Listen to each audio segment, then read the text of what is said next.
നമസ്കാരം. കരുവൻപോയിൽ ന്യൂസിലേക്ക് സ്വാഗതം. പ്രധാന വാർത്തകൾ. കരുവൻപോയിൽ ഭാഗങ്ങളിൽ മഴ തീവ്രത കുറഞ്ഞു. ഇന്നലെ വെള്ളത്തിൽ മുങ്ങിയ പല സ്ഥലങ്ങളും ഇന്ന് വെള്ളം താഴ്ന്നു. ശക്തമായ മഴ കാരണം ചുള്ളിയാട് മുക്ക് കണ്ണോട്ട് തടായിൽ റോഡ് സൈഡിൽ മതിലിടിഞ്ഞു. കണ്ണങ്കോട്ടുമ്മൽ കടയുടെ പിറകിൽ പട്ടിക്കുഞ്ഞുങ്ങളെ ഉപേക്ഷിച്ചതായി പരാതി. വാർത്തകളിലേക്ക്. കുറച്ചു ദിവസമായി പെയ്യുന്ന കനത്ത മഴയെ തുടർന്ന് കരുവൻപോയിലും പരിസര പ്രദേശങ്ങളിലും ഒക്കെ തന്നെ പുഴ നിറഞ്ഞു കവിഞ്ഞൊഴുകിയിരുന്നു. അത് കാരണം മാതോലത്ത് ഭാഗങ്ങളിലും കല്ലുംപുറം നാലുപുരക്കൽ ഭാഗങ്ങളിലൊക്കെ വീടുകളിലൊക്കെ വെള്ളം കയറുകയൊക്കെ ചെയ്തിരുന്നു. ഇന്ന് മഴക്ക് നന്നായി ശമനം ഉണ്ട്. അതുകൊണ്ട് തന്നെ വീടുകളിൽ നിന്നൊക്കെ വെള്ളം താഴ്ന്നിട്ടുണ്ട്.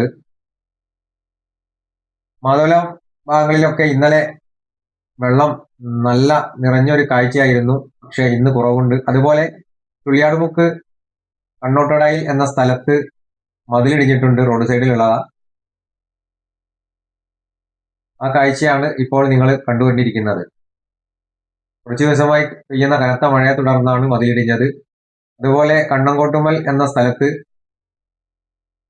കുറച്ച് ദിവസം മുൻപ് കുറച്ച് പട്ടിക്കുഞ്ഞുങ്ങളെ ഉപേക്ഷിച്ചതായി അവിടെയുള്ള കടക്കാരൻ ഞങ്ങളോട് പറഞ്ഞു. അമ്മയില്ലാത്തതും ഭക്ഷണം നൽകാൻ കഴിയാത്തതൊക്കെ ഒരു ബുദ്ധിമുട്ടായി പോവുകയാണ്. വാർത്തകൾ ഇവിടെ അവസാനിക്കുന്നു. മറ്റു വാർത്തകളുമായി വരുന്നതുവരെ